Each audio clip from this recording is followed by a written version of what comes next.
Mahatma Gandhi said, "If you want to change the world, start with yourself." We are then confronted with our inner reality. This is when we may realize that we have no idea how we can do this. What does Gandhi mean by start with yourself? What should I do? Who will show me the way? And where will this take me? During this contemplative meeting of the Golden Rosycross on the topic of meditation, perhaps a question resonates in you. Do the pupils of the Golden Rosycross meditate? Or, more to the point, can you show me how to meditate effectively? Of course, this depends on what we are trying to achieve with meditation. In fact, addressing this key question takes us to the very essence of why meditative practices may not be fulfilling our spiritual needs, nor soothing our mind and body to the extent we would like, and therefore to the practical reality of walking the Gnostic path. For an answer, we wish to read an extract from The Voice of the Silence, written by Helena Blavatsky. Having become indifferent to objects of perception, the pupil must seek out the Raja of the senses, the thought producer, he who awakes illusion.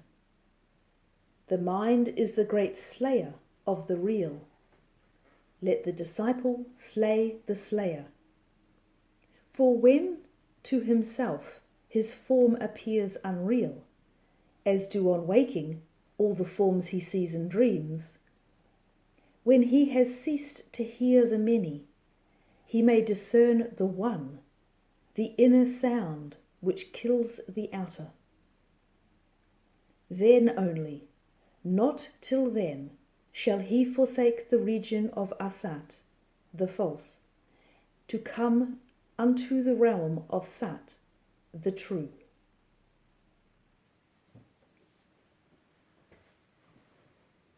We just read, in the voice of the silence, the mind is the great slayer of the real. Let the disciple slay the slayer. This seems to be a counterintuitive proposition. After all, why would we not want to overcome the chaos of the mind? However, the reality is that by using meditative practices to attain this goal, we are expecting the mind to attain something it cannot. We are expecting the mind, which Blavatsky calls the slayer of the real, to bring us to the enlightenment of the real. Such an expectation is a delusion, because it does not recognize the distinction between the unreal and the real, between the mind and the disciple, between the self of matter and the self of spirit.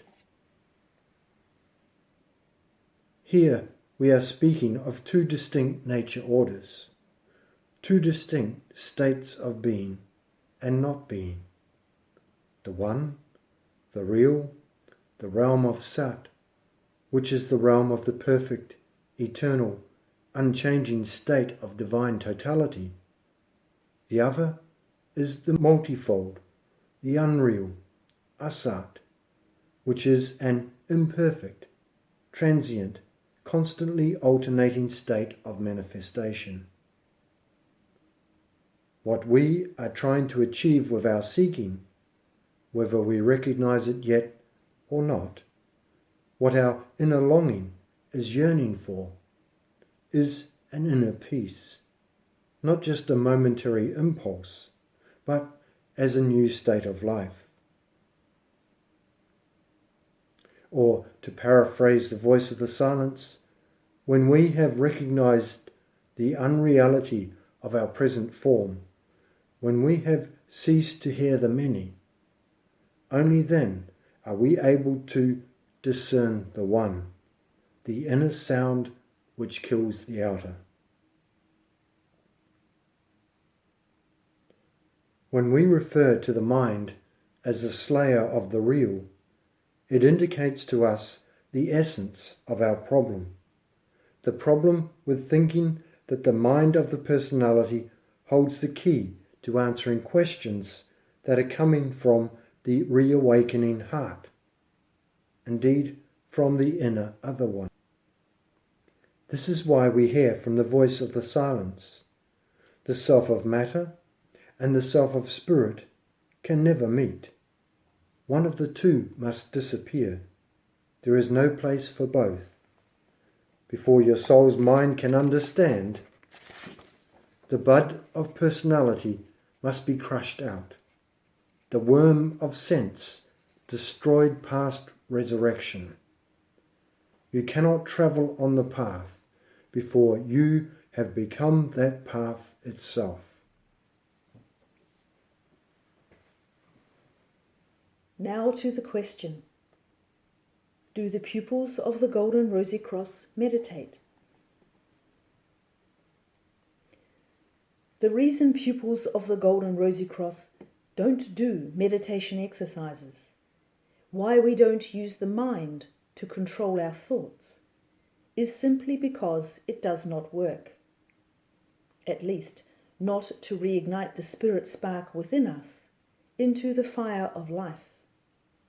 And certainly not to bring about the inner peace of this new state of life.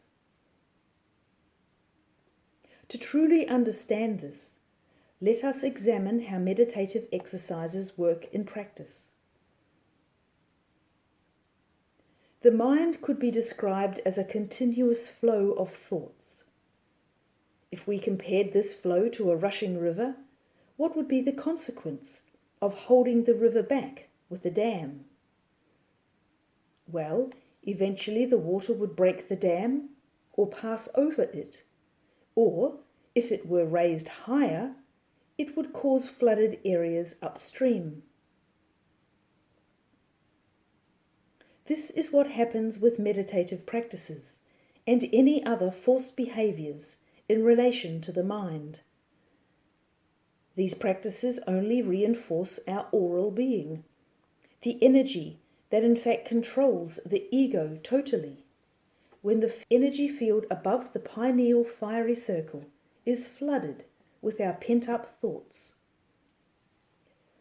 Or they exacerbate our blood and karma, the subconscious and unconscious fields of our feelings and reactions that are flooded when the dam of thoughts bursts.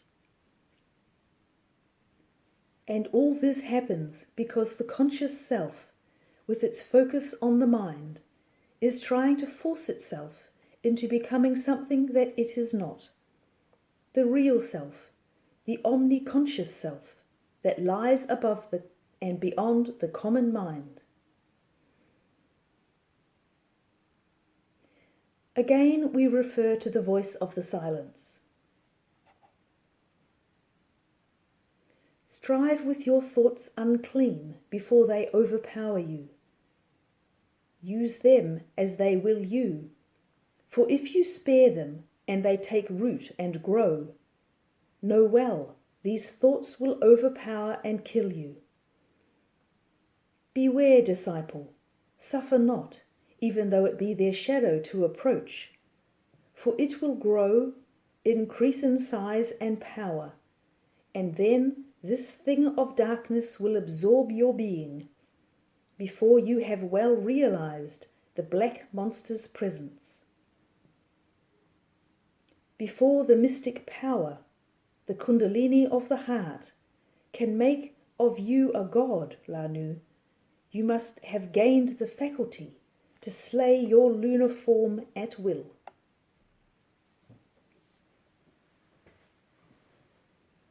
Let us heed well this warning from the voice of the silence. If we allow the mind to cultivate itself, it grows, increasing in size and power. And it does so to the detriment of the real, the soul, the self of spirit. Why? Because the self of matter and the self of spirit can never meet. If we insist that the mind must increase, then inevitably we are insisting the spirit must decrease. For one of the two must disappear. There is no place for both. What is of time and space cannot attain perfection, because it is transient, constantly changing into its opposite. And the divine, the abstract, the absolute, cannot take on imperfection, because it is timeless and unchanging. The self of matter can only perceive matter. So, if the mind creates an image of perfection, of eternity, it is just that, an image, an illusion of the real. Beyond the wisdom of the mind, which struggles with its own images to retain the knowledge of the truth, there is the truth itself, which is already within your very being. This one truth, the divine spirit spark within you, will set you free.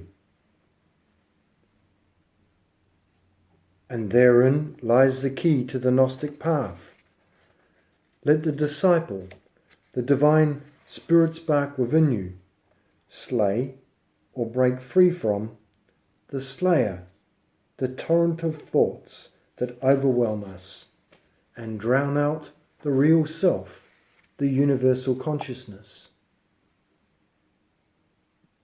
We do not meditate to suppress our present state of consciousness or to elevate ourselves into a higher state of consciousness. Nor do we need to improve the lower self to emulate the higher self. We do not need to create the real self or free it with our mind. Nor does the real self need to train our lower self in order to exist. The real self does not depend on us to exist, or on whether we think this way or that, or whether our mind is noisy or not. The real self, the higher self, already is. It always has been, and it always will be. It cannot be otherwise. And the real, the inner other one, the universal consciousness, is already within us. We just have to let it be, to let it manifest in us and through us. One question remains. Can you show me how to meditate effectively? Indeed, after what we have discussed, how do we, as pupils of the Gnostic path, allow the voice of the silence to speak within us? We let the disciple slay the slayer of the real. In our moments of silence and contemplation, rather than suppressing or blocking the thoughts that come naturally to the mind, we simply observe our thoughts, feelings, and actions. We do not fight them, but strive to follow the advice just given and ask, where do these thoughts come from? What do they want of me? Where are they taking me? For only in this way can we obtain self-knowledge. Only then we can come to understand the forces that are working within us. And only then do we, armed with this self-knowledge and objectivity, have the opportunity to choose not to feed them, not to suppress them, but to just let them go. Then our meditation becomes a sevenfold formula for the renewal of both our head and our heart, in which you, as a pupil of the spiritual school, firstly, observe your emotions. Secondly, observe your thoughts. Thirdly, observe the working of your will. Fourthly, examine whether they are in harmony with the resonance of the inner voice of the heart. Fifthly, whatever your conclusion, do not force a counteraction with emotions, thoughts, or will. Only observe objectively. It is essential to obtain self-knowledge. Try to descend into the sources of the subconsciousness. Sixthly, as soon as you obtain results, drive back all anxiety, worry, and fear. Let the truth breathe through you and be still in great peace. See yourself as if standing on a balance. Note the positive and the negative, the subjective as well as the objective.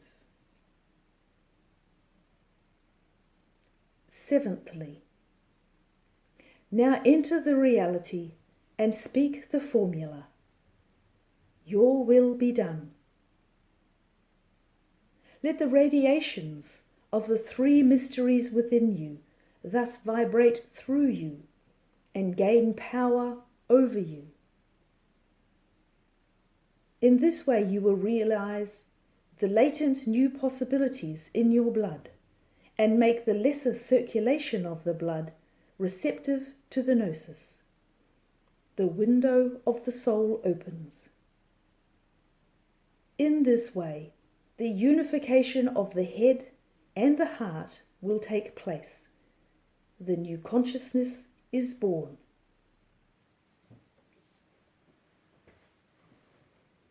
Well, friends, we wholeheartedly hope that not only your mind will understand these things, but also that you will have the heartfelt courage to take the decisive step towards realizing this true meditation within you. That you will allow the wisdom of the heart to work within you and let the one truth become the master of your mind.